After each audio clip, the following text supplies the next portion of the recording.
Hey guys, it's LCB, and today I'm going to be showing you how to draw Belle in about 15 minutes or less. For this project, I'm using Procreate, but you can use any medium, including traditional pen and paper.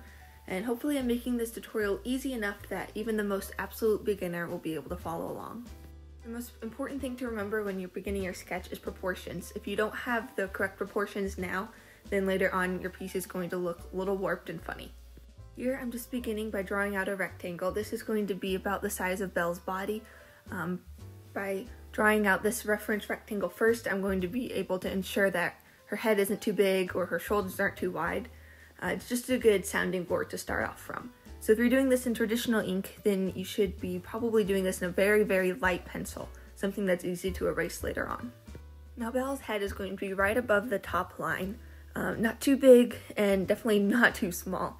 Should fill almost the entire length of the top square. If we were drawing an anatomically correct person, the proportions would be a little different, but because she's a Disney princess, some of her features are more exaggerated and her head is going to be slightly larger than the average person's. The rest of her dress should kind of look like an upside down teacup, and this is going to fill the entire bottom of the rectangle. Her arms are going to fill up the entire second square, and her hands are going to stick out just a little bit, but don't get too focused on the details for now. This is mostly just trying to get the correct shape and outline. It's not supposed to look perfect. A common mistake I see a lot of beginners make when sketching is pressing down too hard with a pencil and leaving really dark marks, which will later on be harder to erase. Of course, this isn't an issue with digital art, but it's something to remember if you're doing this traditionally. Here, I'm just going over and adding a few more details. When I do the actual line art, I will soften the shoulders a bit. This is just to get a good reference of how her basic shape and form are going to be.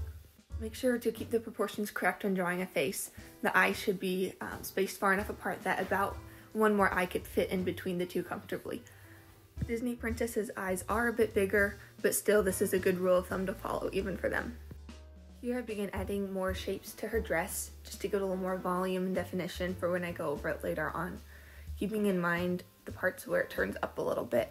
They're kind of in a circular, flowy shape. The key point here is there are no sharp angles. It's very flowy, very smooth. The buttons that hold up the top layer of her dress will begin about halfway down the third row of squares. Again, don't get too caught up on the exact placement.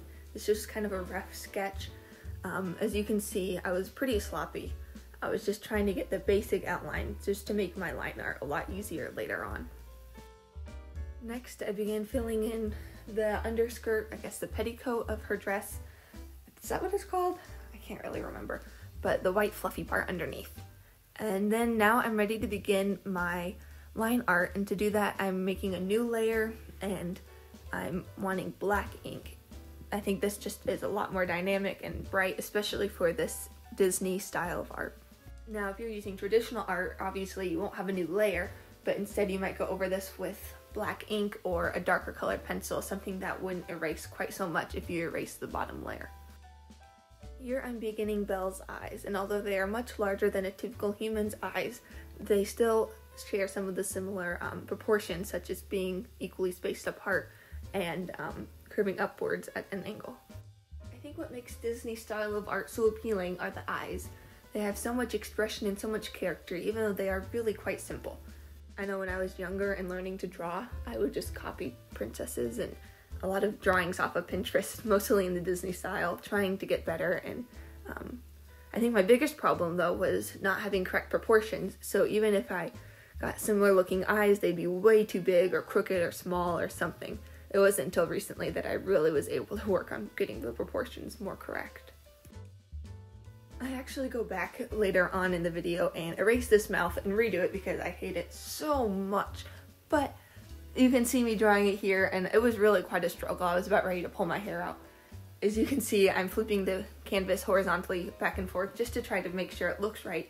It still doesn't look right, but I fix it later on because I cannot stand drawing mouths. They're one of the hardest pieces and just cause me endless struggles.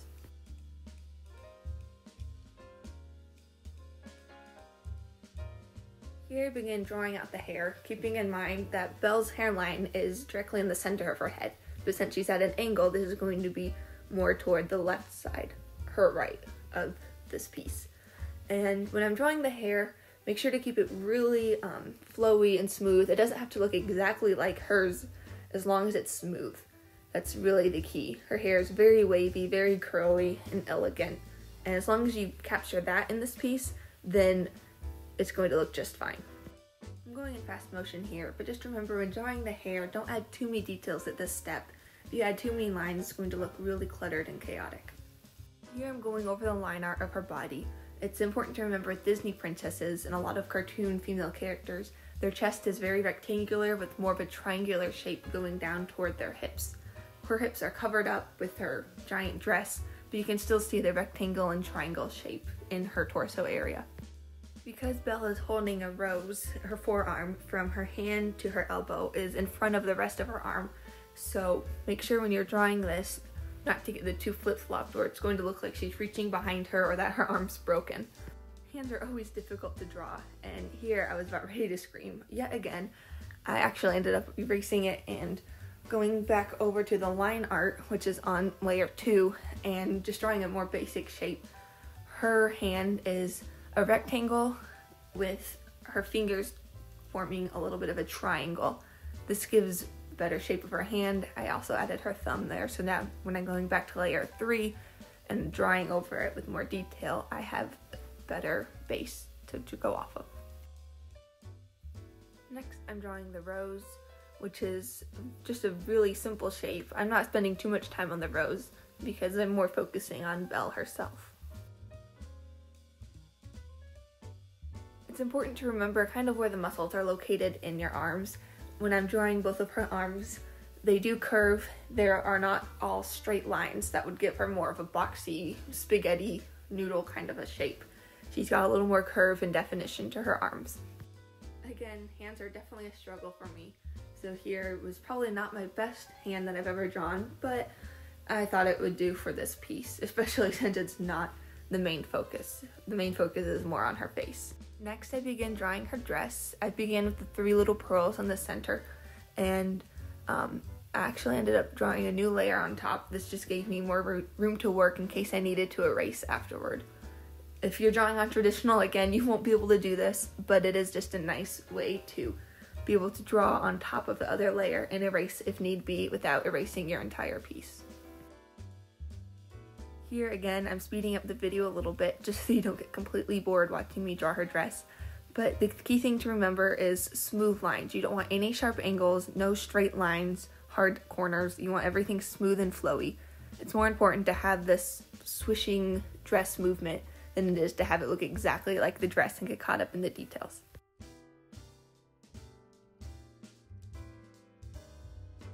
A helpful trick I just learned recently on Procreate, because I am a beginner myself, is to streamline your pen when drawing. If you increase the streamline, it just makes the lines a lot more smoother, especially if your hand's shaking like mine does. I have a terrible time with shaking hands, especially when drawing on an iPad. So by doing this, it was able to allow me to create these, I guess, ribbons of her dress. I'm not really sure what this is called, but it gave it a much more smoother and cleaner look. If you're doing traditional art, I'm not really sure how to help you here other than just go very lightly and make lots of small, smooth strokes instead of one long, heavy one. Here I'm finishing up the details of the line art, and then I'm going to go back and hide my layer 2, which was the sketch, so now I only have the outline of Belle. If you're doing this with traditional art, you can go back and gently erase your original sketch. A cool feature with Procreate is the ability to pick a color directly from your reference. So I did this with Belle's skin color, and then I'm using the hard brush, which is kind of like an airbrush, but it's with a much more definite edge instead of more of a fuzzy edge that you get from your traditional airbrush. Now I'm just beginning to color in her skin. I'm putting this layer underneath the line art though, so I'm still able to see what I'm working with. I actually ended up thinking this color was a little too pink, so I went over it with a lighter tone just to even out her skin, so she looked less sunburnt. Here I begin coloring in the rest of her skin, just keeping in mind that I'm not adding too much shading here personally. That's just my style. If you want to add more shading though, at this point you can go ahead and do that. I did add a little bit of shading underneath her neck and by her hair just to add a little more dimension, but again, like I said, I'm not adding too much. I did add a bit of blush on her cheeks just so she doesn't look completely dead and like a corpse. And I added this and then just blended it out with the blending tool.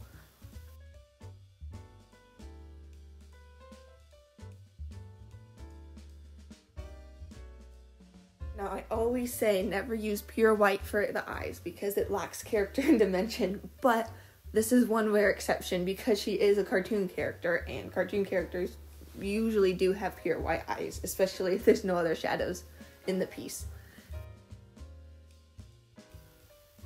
And now here I'm going to begin drawing the hair. I'm doing this on a new layer just so that I don't accidentally go over top of the skin. I'm fast forwarding again, but you can do any color you want for her hair, really. I just chose what the drawing reference had, and then I ended up going over it a little bit more with some lighter brown, more of an orangey, coppery color to give her a little bit of highlights and definition. And here's where I start going over the mouth again. I just about gave up on it last time, so here I am going over it with a darker color. This time I think it looks a little more realistic and just so much better than before. And then I add a little bit of pink, but not too much, for her lips. And then I begin adding adding gray for her teeth. And then I use the pure white again on the top layer just to give her a little bit of definition in her teeth. Don't use brown, like I said, please. That would be terrible. Here I begin coloring in her dress with really light yellow. I'm doing this in fast motion because I'm sure you don't need a tutorial on how to color in the lines. And then here I'm going to be adding some darker yellow. This is just to give her a little more definition and shadowing. And then I ended up blending it out with the blender tool.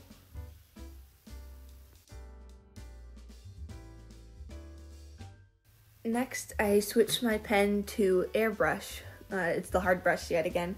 And here I'm just going to be outlining her dress, filling it in, and cleaning up the edges.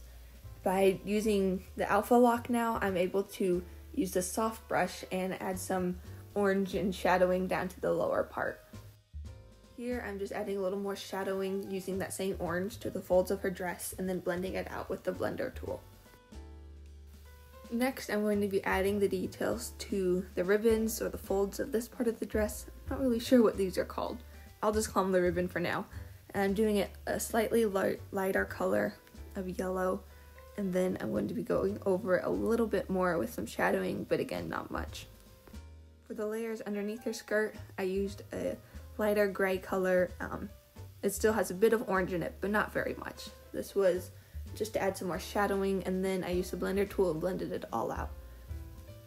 With this style of drawing, I'm not too caught up in the details. If I was doing this more realistically, I would have added a lot more shadows underneath her dress and all over, including on her face and her hair. And definitely in this rose here.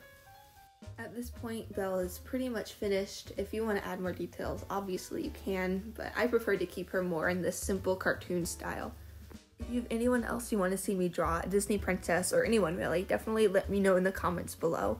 I'd also love to know if you drew Belle, and I'd love to see your artwork, so definitely do share it with me if you do. Thanks so much for watching, and see you next time. Bye-bye.